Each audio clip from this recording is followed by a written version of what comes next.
Stroke হলো একটি medical emergency. অনেকটা কারেন্ট চলে গেলে যেমন পুরো এলাকা অন্ধকার হয়ে যায়, স্ট্রোকের সময় মস্তিষ্কের একটি অংশে ঠিক তাই ঘটে। আমাদের মস্তিষ্ক দেহের কমান্ড সেন্টার। শরীরের মাত্র 2% ওজন হলেও এটি দেহের মোট অক্সিজেনের 20% একাই ভোগ করে। মস্তিষ্কের কোনো নিজস্ব এনার্জি স্টোরেজ বা ব্যাটারি নেই। এটি প্রতি মুহূর্তে রক্ত থেকে আসা অক্সিজেন এবং গ্লুকোজের ওপর পুরোপুরি নির্ভরশীল। যদি মাত্র কয়েক সেকেন্ডের জন্য রক্ত সঞ্চালন বন্ধ হয়, তবে ব্রেন সেলগুলো কাজ করা বন্ধ করে দেয়, আর কয়েক মিনিট বন্ধ থাকলে কোষগুলো মারা যেতে শুরু করে। একেই বলা হয় স্ট্রোক বা ব্রেন অ্যাটাক। হার্টে হলে যেমন হার্ট অ্যাটাক, ব্রেনে হলে তাকে স্ট্রোক বলে। স্ট্রোক প্রধানত দুই ধরনের হয়, ইসেমিক স্ট্রোক এবং হ্যামোলজিক স্ট্রোক। চলুন প্রথমে সবচেয়ে কমন ধরনটি দেখি। 87% স্ট্রোকই হল ইসেমিক স্ট্রোক। এটি ঘটে যখন মস্তিষ্কের কোনো রক্তনালী ব্লক হয়ে যায়। এর মূল কারণ হল অ্যাথেরোস্ক্লেরোসিস। বছরের পর বছর ধরে আমাদের রক্তনালীর দেয়ালে চর্বি বা কোলেস্টেরল জমতে থাকে। চর্বি জমে পথ সরু হয়ে যায়, ফলে রক্ত চলাচল বাধাগ্রস্ত হয়, অনেকটা জ্যামে আটকে পড়া রাস্তার মতো। হঠাৎ একদিন এই চর্বির দলা ফেটে যেতে পারে। তখন শরীর সেটা মেরামত করতে সেখানে রক্ত জমাট বাঁধিয়ে দেয় বা ক্লট তৈরি করে। এই জমাট রক্ত বা ক্লটটি যদি ছুটে গিয়ে মস্তিষ্কের কোনো সরু রক্তনালীতে গিয়ে আটকে যায়, তবেই বিপদ। রক্তনালী পুরোপুরি ব্লক হয়ে যায়। এর সামনের অংশের ব্রেন সেলগুলো আর অক্সিজেন পায় না। অক্সিজেন না পেয়ে নিউরনগুলো ছটফট করতে থাকে। একে বলা হয় ইসেমিয়া। কোষের ভেতরের পাওয়ার হাউস বা মাইটোকন্ড্রিয়া বন্ধ হয়ে যায়, শক্তি উৎপাদন বন্ধ। বাঁচার জন্য কোষগুলো তখন বিষাক্ত কেমিক্যাল রিলিজ করে, যা আশেপাশের সুস্থ কোষগুলোকেও মেরে ফেলে। একে ইসেমিক ক্যাসকেড বলে। স্ট্রোকের সময় প্রতি মিনিটে প্রায় 19 লক্ষ নিউরন বা ব্রেন সেল মারা যায়। এজন্যই বলা হয় টাইম ইজ ব্রেইন। ব্লকেজের ঠিক মাঝখানের অংশটি দ্রুত মারা যায়, কিন্তু এর আশেপাশের এলাকাটিকে বলা হয় পেনাম্ব্রা। দ্রুত চিকিৎসা পেলে এই অংশের কোষগুলোকে বাঁচানো সম্ভব। দ্বিতীয় ধরনটি হলো হ্যামোলজিক স্ট্রোক। এটি কম হয়, কিন্তু এটি অনেক বেশি মারাত্মক। এখানে রক্তনালী ব্লক হয় না, বরং ফেটে যায়। এর প্রধান কারণ হলো অনিয়ন্ত্রিত উচ্চ রক্তচাপ বা হাই প্রেশার। দীর্ঘদিন প্রেশার বেশি থাকলে রক্তনালীর দেয়াল দুর্বল হয়ে যায়। দুর্বল দেয়ালে বেলুনের মতো ফোলা অংশ তৈরি হয়, যাকে অ্যানিউরিজম বলে। অতিরিক্ত চাপ বা উত্তেজনায় এই বেলুনটি ফেটে যেতে পারে। তখন রক্ত মস্তিষ্কের ভেতরে ছড়িয়ে পড়ে। আমাদের খুলির ভেতরে জায়গা খুব সীমিত, তাই রক্ত বেরিয়ে জমা হলে তা ব্রেনকে প্রচণ্ড চাপ দেয় এবং পিষে ফেলে। আরেকটি অবস্থা আছে যাকে মিনি স্ট্রোক বা TIA বলে। এখানে ব্লকটি সাময়িক হয় এবং কিছুক্ষণ পর রক্ত চলাচল স্বাভাবিক হয়ে যায়। মিনি স্ট্রোকে স্থায়ী ক্ষতি হয় না, কিন্তু এটি একটি বড় সতর্কবার্তা। এটি সংকেত দেয় যে ভবিষ্যতে বড় স্ট্রোক হতে পারে। স্ট্রোক চিনবেন কিভাবে? ডাক্তাররা ফার্স্ট মেথড মনে রাখতে বলেন। এফতে ফেস বা মুখ।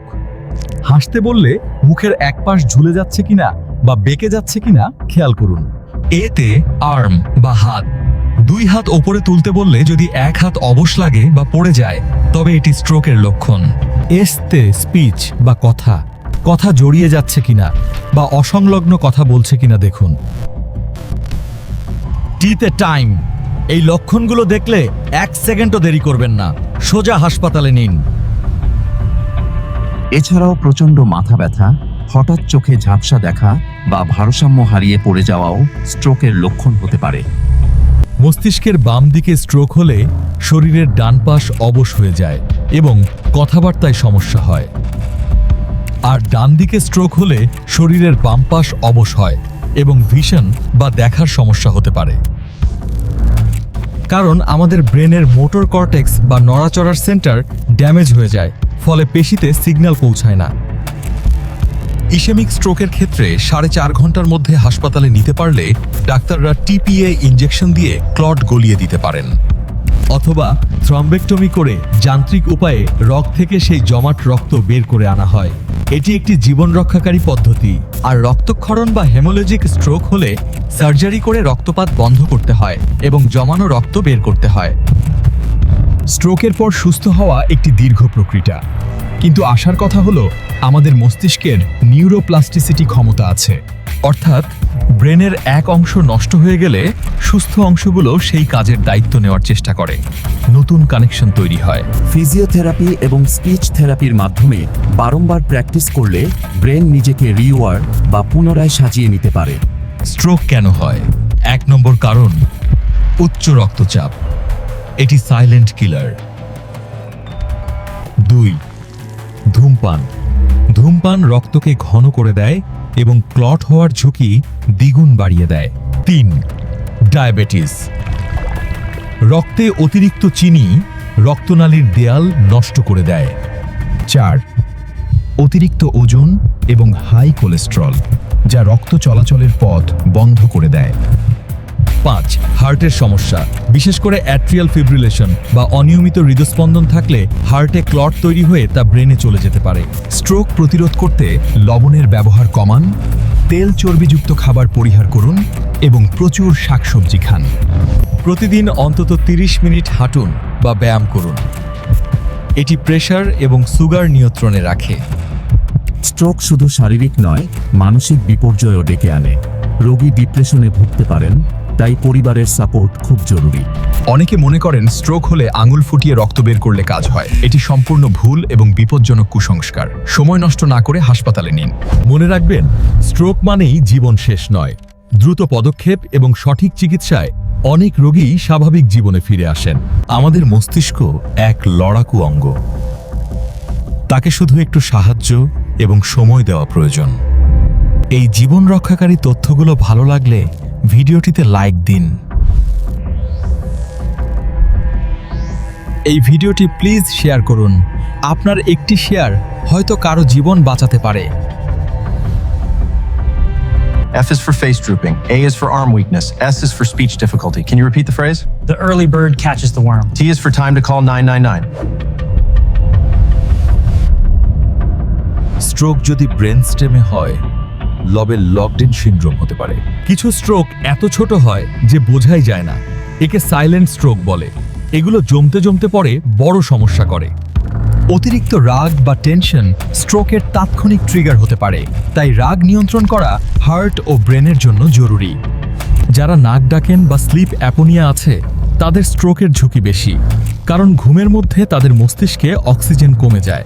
কিছু ক্ষেত্রে হরমোনাল পিল বা বার্থ কন্ট্রোল পিল মহিলাদের রক্ত জমাট বাঁধার প্রবণতা বাড়িয়ে স্ট্রোকের ঝুঁকি তৈরি করতে পারে। শীতকালে স্ট্রোকের হার বেড়ে যায়, কারণ ঠান্ডায় রক্তনালী সংকুচিত হয় এবং রক্তচাপ বেড়ে যায়। পানি কম খেলে রক্ত ঘন হয়ে যায়।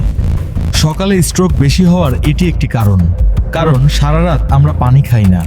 রক্ত জমাট বাঁধার প্রক্রিয়াটি শরীরের ক্ষত সারানোর জন্য, কিন্তু রক্তনালীর ভেতরে এটি হলে তা জীবননাশকারী হয়ে ওঠে। আমাদের মস্তিষ্কে কিছু অন্যে ব্যাকআপ রক্তনালী থাকে। কারো কারো ক্ষেত্রে এগুলো স্ট্রোকের সময় রক্ত সরবরাহ সচল রাখতে সাহায্য করে। ডাক্তাররা অনেক সময় স্ট্রোক প্রতিরোধের জন্য অ্যাসপিরিন দেন।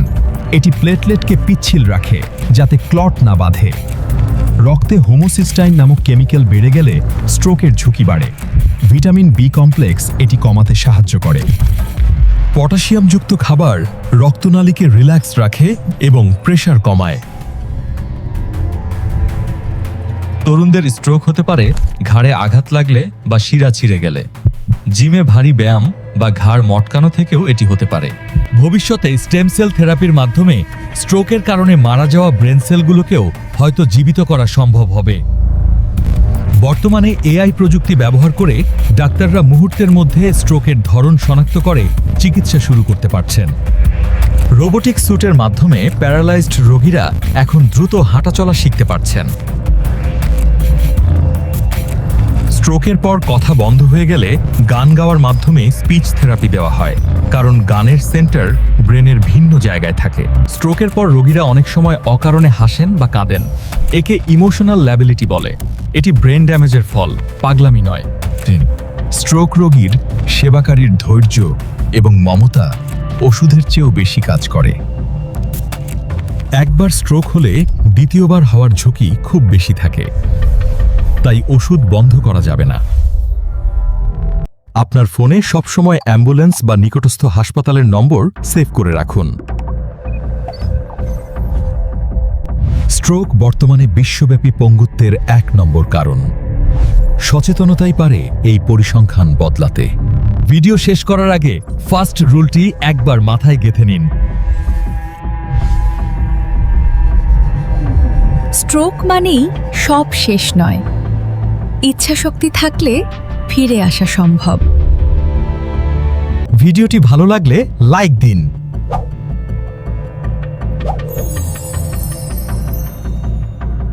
পরিবারের বয়স্ক সদস্যদের সাথে অবশ্যই শেয়ার করুন।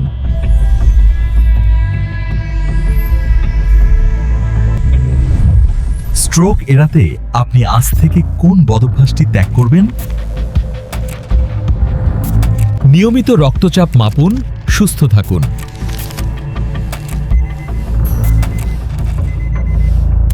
সাথে থাকার জন্য ধন্যবাদ।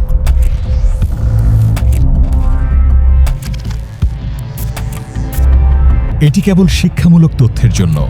চিকিৎসার জন্য ডাক্তারের পরামর্শ নিন। আল্লাহ হাফেজ।